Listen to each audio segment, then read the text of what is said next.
ESPN. It's a good thing Major League Baseball owners are making a lot of money because they now owe the players an awful lot of money. The owners today were ordered to give the players $102.5 million as compensation for the club's conspiracy against free agents during the 1987 and 1988 seasons. You add another $10.5 million based on a ruling last year. It comes to a total of $113 million that the owners owe the players, or about $4.5 million per team. How they're going to divvy up all that money to the players, still to be determined. Eric? Some bad news for the L.A. Raiders. Six-time Pro Bowl defensive tackle Howie Long will be out of action about 6 weeks. He broke the third toe on his right foot in yesterday's game against Seattle. The roster spot will be taken by Steve Berline, who's reportedly trying to be dealt to the Raiders, or from the Raiders to the New Orleans Saints, for Bobby Hebert. Stay tuned on that one. And a hockey note for you, Matt Sundin, the top draft choice of the Quebec Nordiques, signed with the team today. I'm Charlie Steiner for Eric Clemens. See you. Sports Center is brought to you by the companies of the Prudential. Come to the Prudential and build your future on the rock.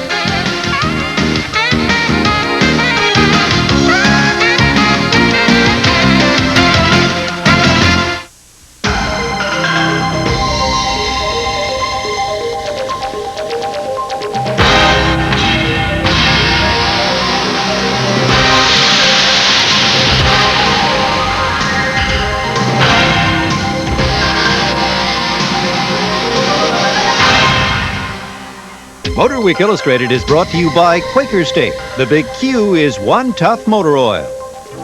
Welcome to Motorweek Illustrated, Volume 8, number 36 for the week of Monday, September 17, 1990. Hello, everyone. I'm Dave Despain. Several major racing championships into the stretch run. A couple of titles decided over the weekend. We'll tell you about it. And I'm Bob Varsha. The Dale Earnhardt-Mark Martin title fight in Winston Cup stock car racing remains neck and neck. You'll also see Chip Hanauer's crucial win on the HFC Hydroplane Tour. Scotty Parker picked himself up and dusted off his Camel Pro competition. And in Reading, Pennsylvania, the racing community went to bat for Darrell Gwynn. And we're going to kick it off with Bill Elliott, who ended 2 droughts in 1 race yesterday at Dover, Delaware, and did it in record style. He broke a 23-race winless streak and became the first Winston Cup driver in 14 years to win Dover from the pole. Along the way, he averaged a track record 125.945 miles an hour. Now, behind Bill, the point leader Mark Martin had a splendid battle with championship challenger Dale Earnhardt. For Earnhardt and Martin, it is a no-holds-barred struggle for second, neither driver backing off. Up front, the number 9, clearly the class of the field, and nothing, I mean nothing, was going to stop old Bill. Not even Jeff Purvis spinning the 51 smack in his path. Elliott motors right on by. Take a look from another angle. It's clear that Bill was braking hard and praying hard, and the opening was right where he thought it would be, and he drove on through. The championship rivals, meanwhile, continuing to duke it out for second. And as Martin acknowledged, that battle cost him fuel and the chance to win the race. They asked me with 15 to go, could I catch him? I said no, and they said, well, then give it up. Start saving gas. That's what we did. His breath held, his fingers crossed with fuel worries of his own. Elliott took a half gallon of gas with him right into victory lane. I just kept getting easier and easier in the throttle because I kept seeing how far Mark was behind me. And there was about 5 laps ago, I kept watching the fuel pressure, and I was just hoping, and the fuel pressure stayed up there. I knew if nothing happened, I had her made. Martin, by the way, came from a lap down for second, silencing the critics who say he's been playing it safe with the point lead. Mark nudged that lead to 21 points, while Elliott vaulted past Rusty Wallace and closed on Jeff Bodine. Now, this week's Winston Cup personnel changes include Rick Mast claiming a full-time Winston Cup ride next year. He'll replace Terry Labonte in the Jackson Brothers Oldsmobile. Grand National regular Bobby Hamilton also moves to Cup next year. It's a new team that will get the Country Time Lemonade sponsorship. Crew chief Barry Dodson left Winston Cup champ Rusty Wallace's team before Dover to begin organizing his new team that will field Mickey Gibbs next season. Chassis man Jimmy Makar will crew chief for Wallace until year end, and then they will both go to Rusty's new team. Raymond Beadle, Wallace's present owner, looking for a driver. Alan Kulwicki told Raymond no thanks this week. Handsome Harry Gant won his second Busch Grand National race of the year at Dover, dominating the fastest Busch race ever run at the Monster Mile. Only 2 caution flags, a record low, accounted for the pace in a race that also shuffled the top 10 in the standings. Pole sitter Tommy Ellis, trying to improve on a so-so season, has Bobby Labonte in his mirrors when rookie Billy Clark puts the 77 high on the wall, Clark quickly sliding to safety. The 85 of Bobby Moon gets caught up in the mess. Moon is done for the day. Labonte on the inside takes the lead with this nifty move on Ellis. But when Labonte's engine lets go, the man who led the early season points race falls from 3rd to 4th in the standings. Harry Gant on the point when disaster strikes for Ellis. Running second, the 99 car gets caught up when Dave Rezendes nails the wall and takes a second shot from Jimmy Spencer. A costly hit all around. Ellis finished 27th and dropped from 5th to 7th in points. Rick Mast in number 22 and 81, rookie Todd Bodine pressured Gant for 100 laps, but neither one could reel him in. Gant's average speed of 123.182 miles per hour was 5 miles an hour faster than Ricky Rudd's 7-year-old record. Kind of took it easy all day right there at the last, and when I changed tires, I was a little bit looser, but I couldn't go any quicker. If I did, I wasn't going to make them 40 laps. So I just watched Rick. I said, is he playing possum, or is he going to pass me? And I just kept running what I could run. You really think he'd play possum, Harry? A great run for Todd Bodine, younger brother of Jeff and Brett. Jimmy Hensley, who finished 10th to Chuck Bound's 12th, has gained more than 100 points on the series leader in the last 3 races. And Steve Grissom vaults past Bobby Labonte for 3rd. Now this weekend, the Winston Cup and Grand National drivers travel to Ham Country, Martinsville, Virginia. You can catch all the action right here on ESPN. The Winston Cup race will air this Sunday at 8 p.m. on a tape-delayed basis, while the Grand National show will be on Friday, September 28th at 12:30 a.m. I thought this was Ham Country. We're going to come back with drag racing, another record run at Bonneville, and the Hydroplane Championship when Motorweek continues.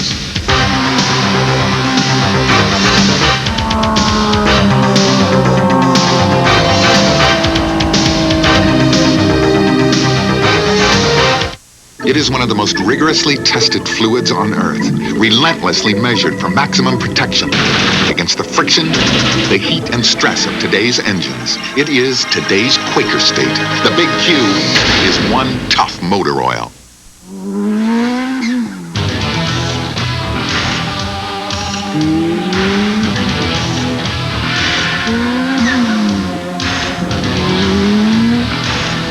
This is where Toyota learns the value of racing.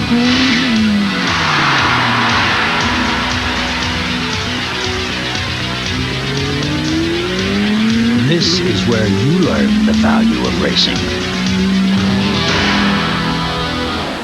Call now and you can have 13 weeks of the Wall Street Journal and this valuable 120-page guide to understanding money and markets. That's 13 weeks of the Journal for the news and ideas you need every business day. And this guide free, which tells you everything you want to know about money and markets, now for only $34. Call toll-free 800-548-0100. Today's Wall Street Journal. Faster, tougher, smarter. Call 800-548-0100 now. To show how Firestone Firehawk tires perform, we occasionally take some of them for a little weekend drive.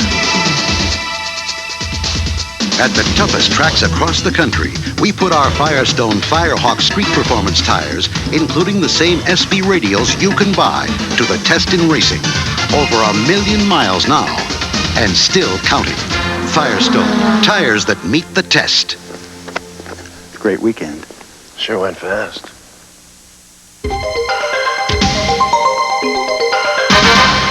Well, tonight we play the delayed broadcast game again. The Mid-Ohio IndyCar races on ESPN tonight, 9 o'clock Eastern Time. If you don't want to know who won, so you will be surprised when you watch the rebroadcast, simply close your eyes right now and keep them closed until I tell you that it's okay to look, because the rest of you are going to have the opportunity to review the top 5 here, and stay tuned for that 9 o'clock delayed telecast to see how those results came about.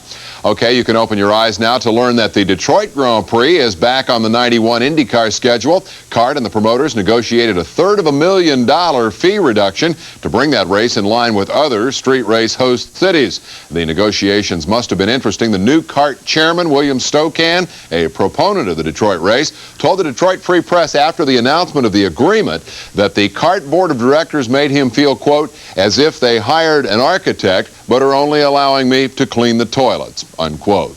Meanwhile, the original promoters of the Cleveland Grand Prix have won a libel action against the Cleveland Plain Dealer. The newspaper printed stories in 84, 85, 86 alleging that Charles Newcomb and James Foster violated an agreement with the city and paid themselves nearly $1 million while claiming the race was losing money. Last Friday, a jury awarded Newcomb and Foster $13.6 million in damages. The two have since sold the race to Roger Penske. The newspaper plans to appeal. On now to drag racing and the rain-plagued NHRA Keystone Nationals, where Sunday's finals pushed into darkness. We'll pick up the action with Mark Pawuk versus Darrell Alderman in a Pro Stock semifinal. Alderman lost to Ricky Smith in the second round, but Smith's car was light at weigh-in. Darrell then trailered Pawuk and went on to beat Bob Glidden in the finals to remain one of the 5 drivers still in the hunt for the Pro Stock championship. In funny car, John Force blew yet another supercharger this week, but won yet another race. Here in the semis, Force edged Richard Hartman by just 5/1000ths of a second. Watch this in the lights. That got Force to the finals, where he beat Mark Oswald and fattened his points lead over Ed McCulloch, who lost to Oswald in the semis. Defending Top Fuel World Champ Gary Ormsby in the right lane needed a win to close on points leader Joe Amato. Ormsby qualified first, turned back Eddie Hill in this semi, then beat Gene Snow in the final. Snow had put Amato on the trailer, so Ormsby is just 50 points behind Amato with just 3 races to go. And now, ladies and gentlemen, the world's fastest pickup truck. This GMC Mini pickup holds the existing world pickup speed record of over 194 miles an hour. It went to the Bonneville Salt Flats in search of the magical 200-mile-an-hour mark. 650 ponies pulled this little pickup across the salt. It's a pretty good number for a V6 power plant. And on its first run, the truck went over 205 miles an hour. But to be a winner at Bonneville, you must make 2 complete passes and establish a record average speed. No problem for driver Don Stringfellow. His average for the 2 runs, 203.9 miles an hour. Way to go, Don. We seem to have the world's fastest pickup truck, you know, and that tells me that I've done something no one else has ever done, so that makes me feel extremely good. And we'll go now from the Salt Flats to the sea in the HFC Hydroplane Series. Going into Sunday's next to last event, Chip Hanauer was hanging on by a thread to his championship hopes, but Sunday he got the break he needed. An event record 165,000 spectators, splitting their loyalties between Miss Budweiser, Tom DeEath, the series point leader, and the Circus boat piloted by Hanauer. Here's the break. Final heat. Miss Bud wouldn't start. DeEath stuck at the dock. That left clear sailing for Hanauer. He took advantage of ideal conditions, set a world lap record, 154.73 miles an hour. Jim Cropfeld a distant second. That's the Winston Eagle. Hanauer gets a Budweiser bath in victory lane and a lease on life in the championship chase. He now trails DeEath by just 173 points heading into the series finale this weekend in Las Vegas. And we'll be back to wrap up a couple of championship battles right after this.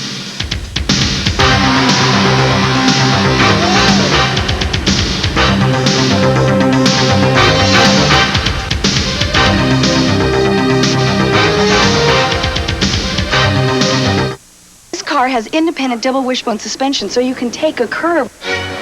Sports mode that gives you really great torque on the low end. It acts about like a BMW. The anti-lock brakes is that it's so safe. It costs about like a Toyota or Nissan. Talking about a 16-valve dual overhead cam. And it's been ranked #1 in customer satisfaction for 3 years in a row. The Acura Integra. The Acura Integra. You could pay a lot more for a car, but why? But why? Bostitch tools are now available at Burke's Products. We feature a full line from Bostitch for the professional at competitive prices. From roofer guns to framing nailers to compressors and a full line of needed accessories. We also have a full range of nails in every size. See these professional Bostitch tools in either stick guns or coil guns at Burke's Products. Burke's Products. Burke's Products. Local people serving your needs. Baseball Tonight has all the highlights, all the news, and all the views every night. If it happens in baseball, you'll see it on Baseball Tonight, only on ESPN. Baseball Tonight.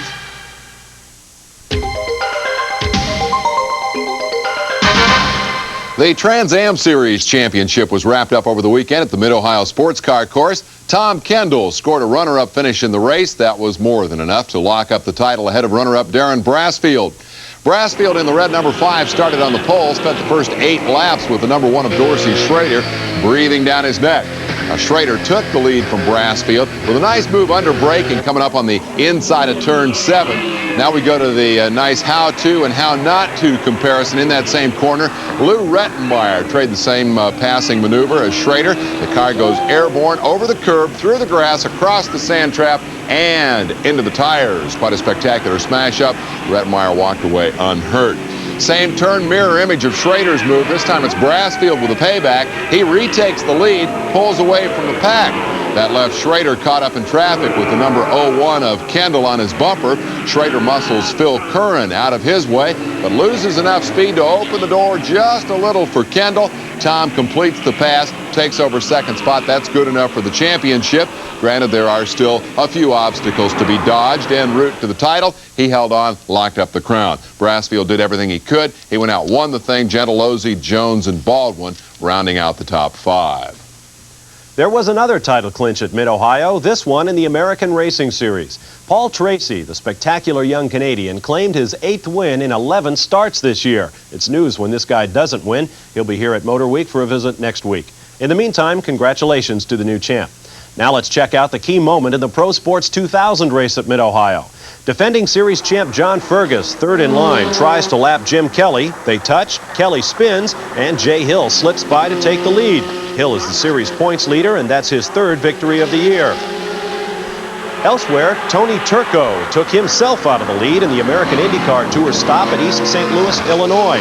That was the only break series leader Bill Tempero needed to step up to his 3rd road course win of the season.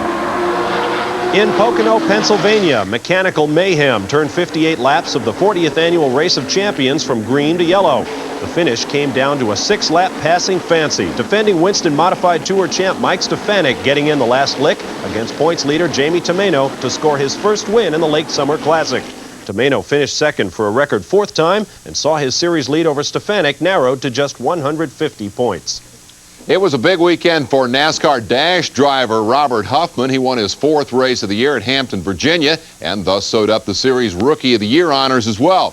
And Americans are on top of the motorcycling world this week. Led by Jeff Stanton, the U.S. has won its 10th straight Motocross des Nations World Team Championship in Sweden.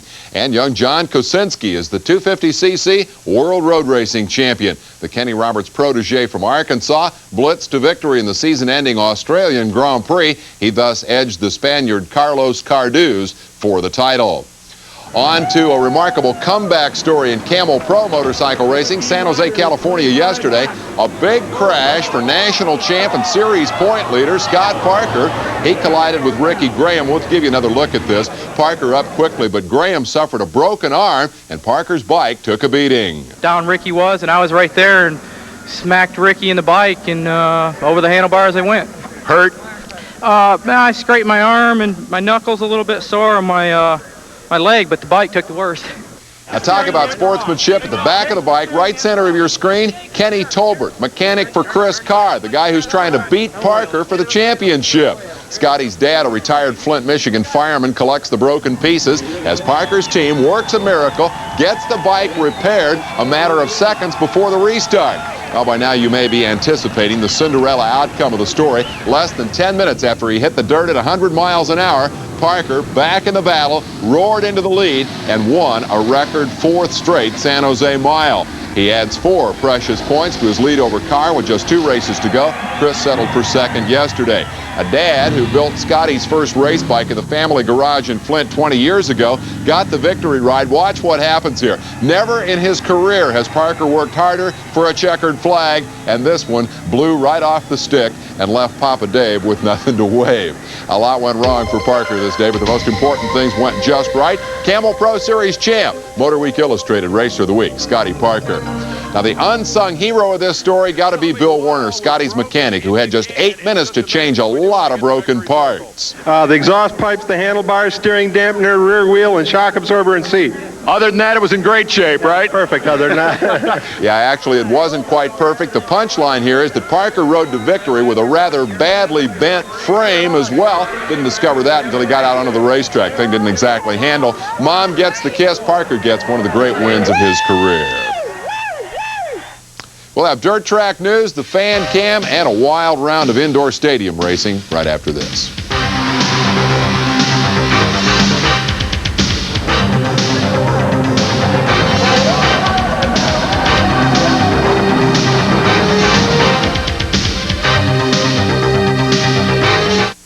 Lots of motor oils claim to be tough. Quaker State puts it in writing. Ask your participating service center about Quaker State's tough lubrication guarantee. Only a tough motor oil can make a guarantee this tough. Quaker State is one tough motor oil.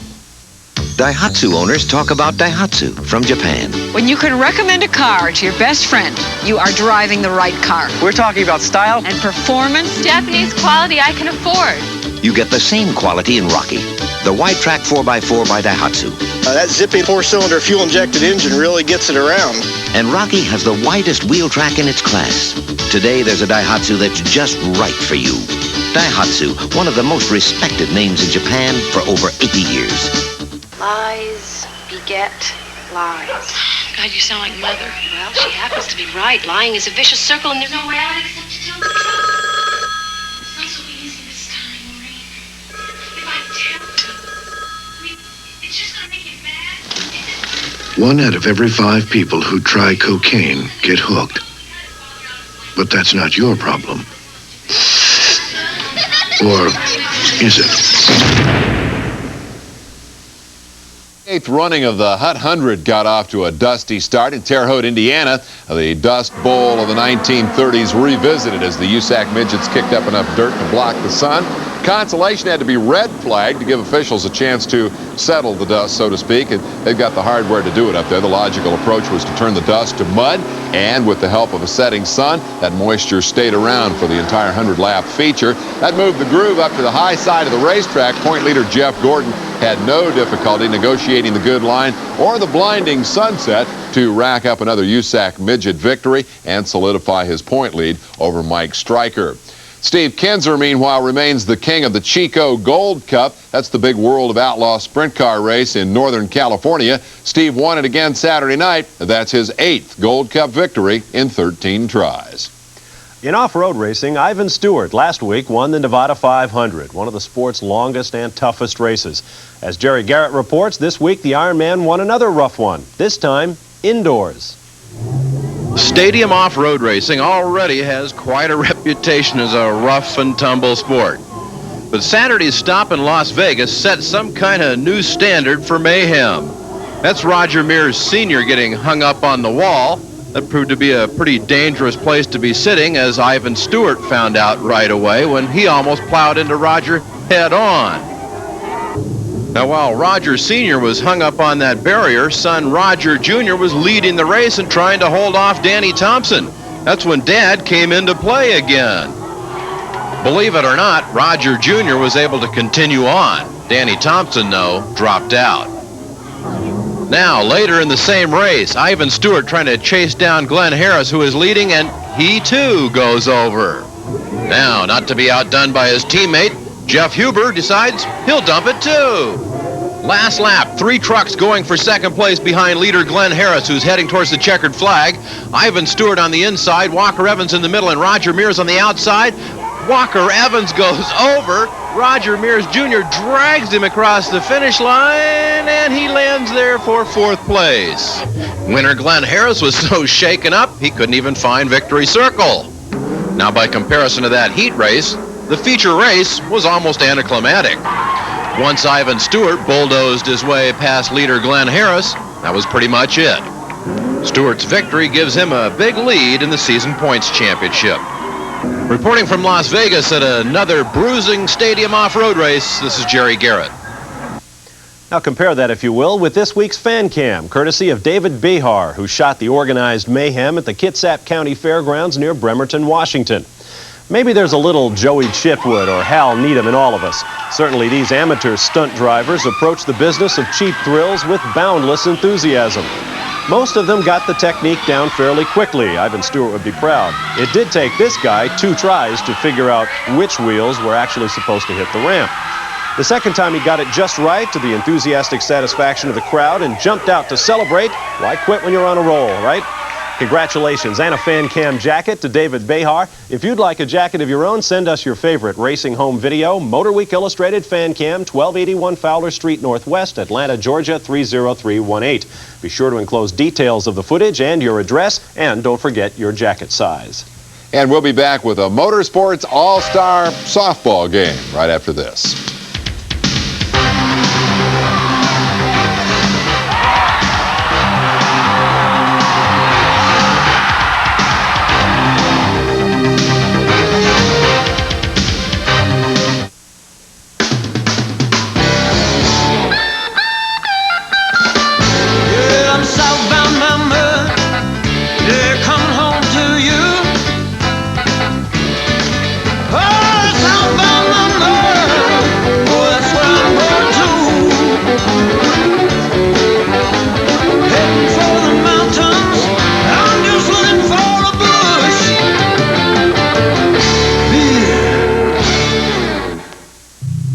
Just you and the road. Dunlop D40 M2 tires perform. Road and track tests prove it.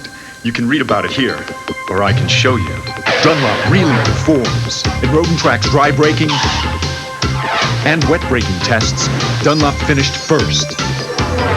When it comes to handling, cornering, and overall performance, it's Dunlop that really performs. So put yourself on Dunlop tires.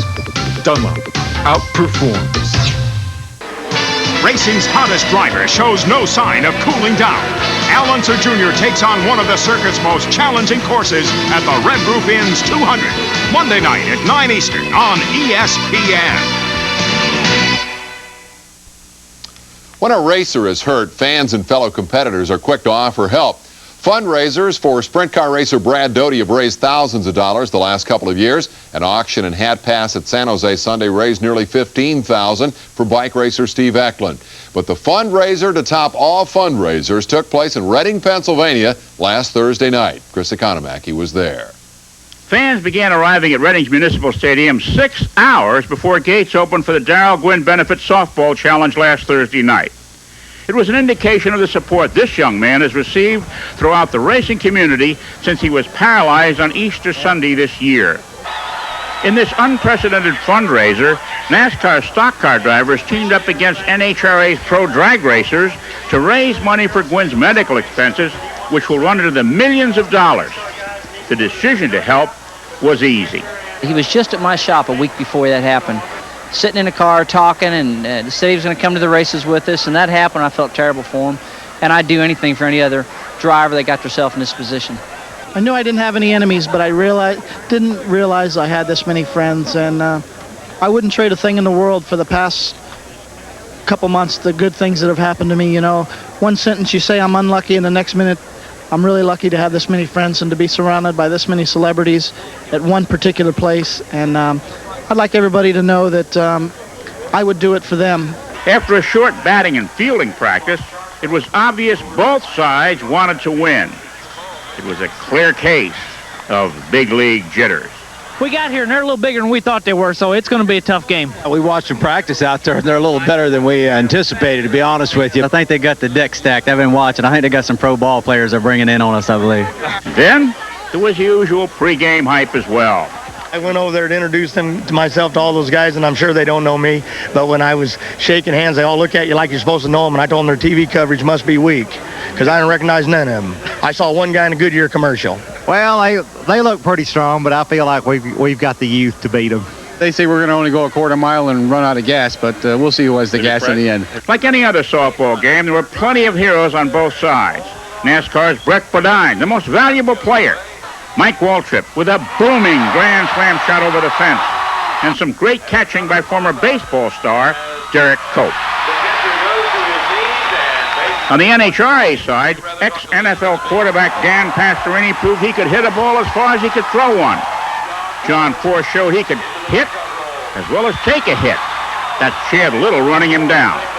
Final score, NHRA drag racers 21, NASCAR stockers 20. A total of 45 hits and 10 errors. One of the most exciting ball games I've ever witnessed, and for a great cause. This is home plate at Reading Municipal Stadium, where a home run was hit tonight for injured racing driver Darrell Gwynn. The stock car drivers of NASCAR and the drag racing stars of NHRA got together for a charity baseball game. All 7,700 seats sold out at $10. Another 2,000 to 3,000 standees at $5. It may be the largest crowd this ballpark has ever seen. All for an injured racing driver. The racing fans of this country deserve a big pat on the back, as do the organizers of this event. It's the kind of a thing that makes you feel good about being in automobile racing. Chris Economaki for Motorweek Illustrated. Thank you, Chris. The final count for that softball game, nearly 15,000 fans and over $180,000 raised for Darrell Gwynn's medical expenses. For their efforts in putting together this tremendous effort, Kenny Bernstein's King Sports and Reading's Municipal Stadium get our U.S. Air Force Reserve Commander's Performance Award and congratulations from the 302nd Tactical Airlift Wing at Peterson Air Force Base in Colorado. Good story. This story just in. Rick Mast is going to replace Butch Miller in Travis Carter's stock car for the rest of this year before he goes off to drive the Jackson Brothers Oldsmobile next year. That's it for tonight. I'm Dave Despain. He's Bob Barsha. We're out of here. Motorweek Illustrated has been brought to you by Busch Beer. Head for the mountains of Busch. Our pilots fly the world's most advanced aircraft. We keep the planes in top flight condition.